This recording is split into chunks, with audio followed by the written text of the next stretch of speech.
In this video, we're going to start looking at function transformations. So this is essentially how altering a function can alter the graph of a function. So we looked at all of the parent graphs of the most common types of functions.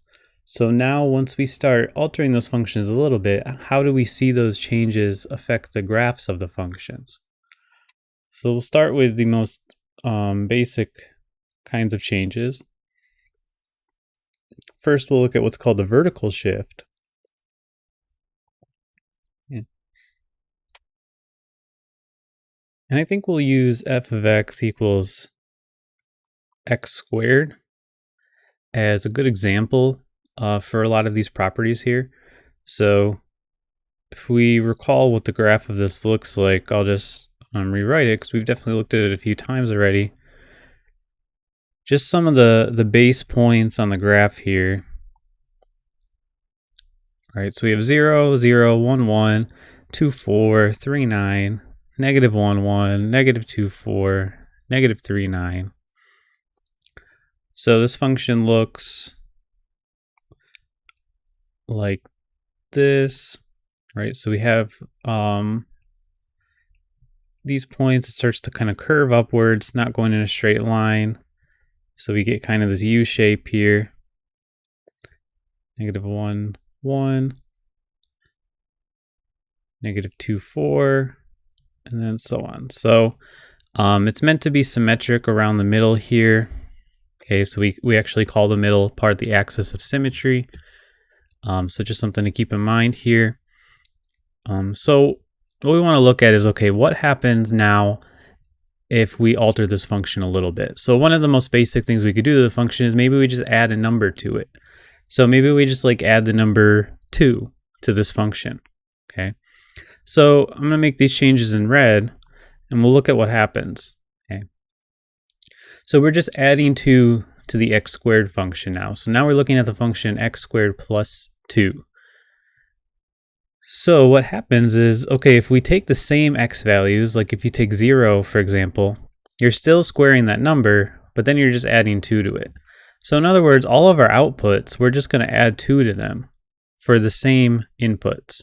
Okay, so 0 is going to become 2, 1 is going to go to 3, 4 is going to go to 6, 9 to 11, 1 to 3, 4 to 6, 9 to 11, right? So we can verify this. If we put in 1, we're going to get 1 squared, which is 1, plus 2 is going to give us 3, right? If we put in 2, 2 squared is 4, 4 plus 2 is 6, etc. So all we're doing is adding 2 to the outputs. So in other words, all of the points on the graph are going to be moving up 2, right? All of the outputs are having 2 added to them. The outputs are the vertical axis of the graph. So these are going to move the graph up by 2 units. So every point on the graph is going to move up by 2 units. Okay. And a few more tick marks here. So we're going to go right here. The basic shape of the graph is not changing. Okay. Whoops, right there. So it's still going to have this U shape, still going to be curving upwards, still going to have that symmetry, but everything is going to be moved up 2. Okay. So of course the number 2 is not special. We can imagine if we did 3, we would move everything up 3. If we subtracted 3, we would be moving everything down 3 because we would be subtracting 3 from all the outputs. So in general, we say that f of x plus some number k is a vertical shift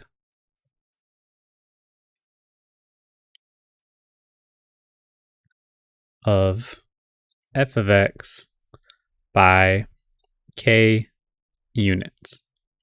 Okay, and then naturally, if it's positive, it's going to go upwards. If it's negative, it's going to go downwards. So let's look at the horizontal shift then. If we have a vertical shift, naturally we'll have a horizontal shift. Okay. So I'm going to recopy these points, and I won't do 3 this time because we didn't end up using it.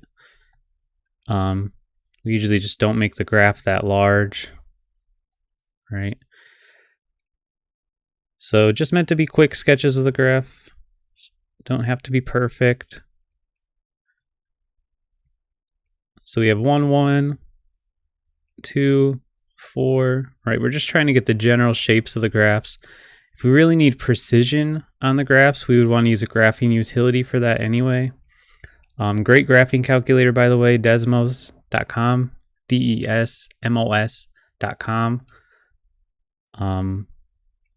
It's a very nice graphing calculator, very simple to use.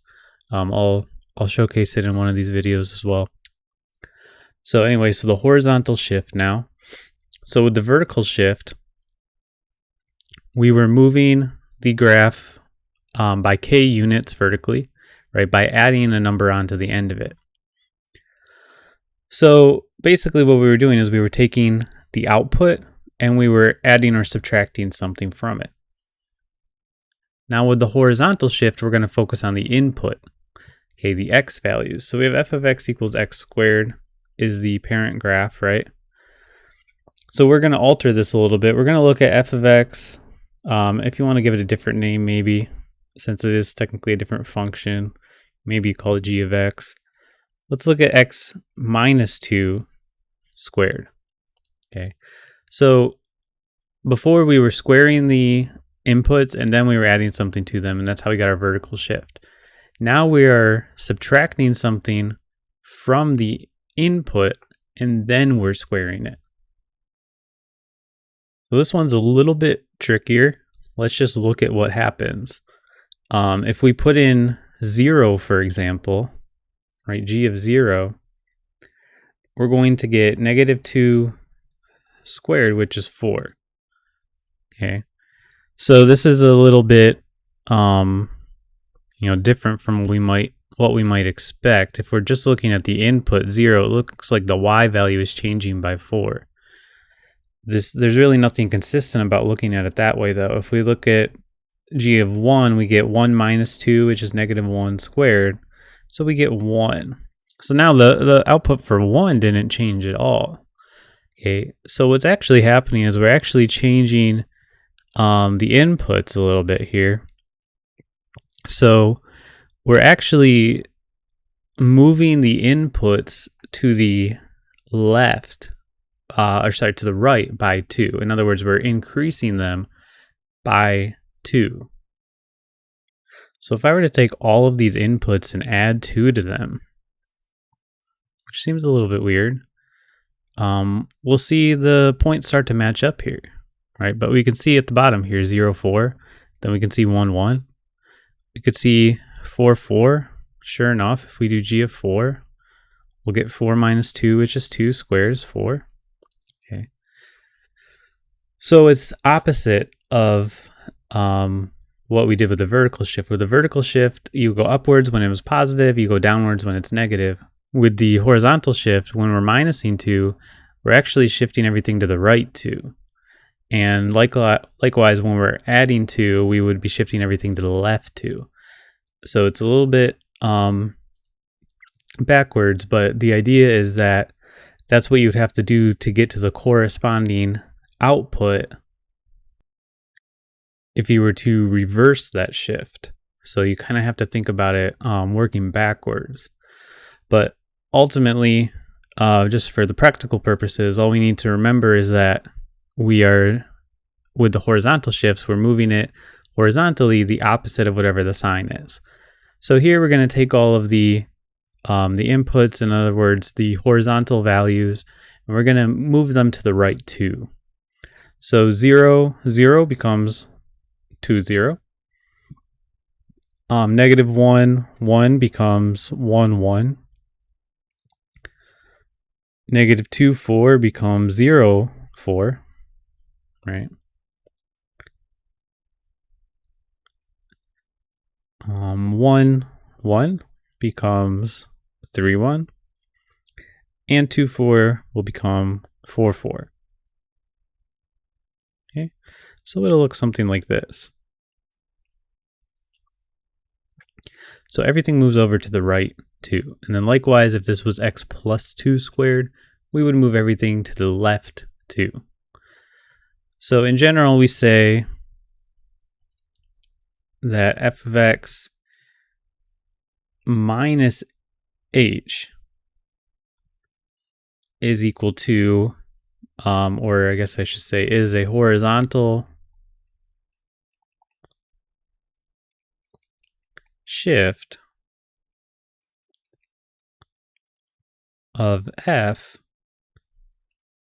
by h units. We could say to the right. And then if this was x plus h, in other words, if h was negative and it made the middle sign a plus, then it would move it to the left instead, right? It would reverse the direction. So we can kind of think of this is actually kind of like a function composition, right? Where we're composing f with this x minus h term. Now, one last thing for this part, if we have both a horizontal and a vertical shift, let's say we have x minus, let's do x plus 1 squared. Let's do minus 3. Okay. Then we're going to do both of these things, but the order does technically matter. Okay. So we do need to pay attention to the order. So the parent graph would look like this. So the order is just going to follow the normal order of operations, right? With the normal order of operations, we do the parentheses first. So if we think of g of x as x squared, this new function f of x, we could say f of x is equal to g of x plus 1 minus 3, right? Thinking about it in terms of function compositions and function arithmetic. So in this context, we're thinking about the order of operations, we're doing the parentheses first. In other words, whatever's inside of this innermost function here. And then the last step in order of operations is addition and subtraction, which would be on the end here. So the horizontal shifts will always go first because they're always in that parentheses. The vertical shifts will always go last because addition and subtraction always come last. We're going to have some other types of things like reflections and stretches, and those will come in the middle. But the horizontal shifts will always be first, the vertical shifts will always be last. So we'll do the horizontal shifts first. Now, if we're just looking at the points, it doesn't really matter too much. But if we were to actually draw out the graph step by step, it would matter. So with the points, we'll subtract 1 from all of these x values because we're moving it to the left 1, doing the opposite sign. And then we'll subtract 3 from all of the y values. Okay, so we see where we should end up here. Now, the most common way to actually do this, we'll come back to these points to make sure that they're correct in the end, but the most common way to actually graph a function with transformations is that you do it in steps for each transformation. So you start with the parent graph, right, like your x squared, and then you do it in steps. So you do the next one, x minus 1 squared, or sorry, plus 1 squared. So we move everything to the left 1. And you typically will just pick a couple of points to keep track of in this context. Okay. So we can see here we would have a point at 0, 1. We would have a point at 1, or negative 1, 0, and a point at negative 2, 1. So it looks something like this. Okay. And then finally we would do the x plus 1 squared minus 3, so we move everything down by 3. Okay. So now that negative 1, 0, that becomes negative 1, negative 3. 0, 1 becomes 0, negative 2. Negative 2, 1 becomes negative 2, negative 2. My scale is really bad here. Let me kind of make this make a little more sense. Sorry, I just drew that point really far off. This is better. Okay, so now we can kind of see it should look like this. Okay, so we move everything to the left 1 and then down 3. We can kind of check our points here. Do we have a point at negative 2?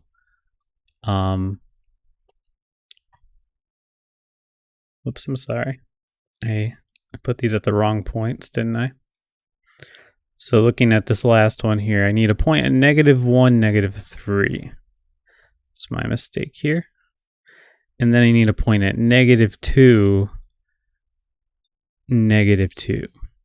Okay. So this is just what happens when I draw by hand, and I'm not being very careful with it, but that's okay. So it's all correct now. Still badly drawn, but correct. So we have negative 1, negative 3, and that is the first point on our graph here. We have 0, negative 2, which is also on our graph. And we have negative 2, negative 2, which is also what we see our point should have been. So there's kind of two ways you can go about it. You can draw the graph in steps like this, starting with the parent function, applying each transformation one at a time.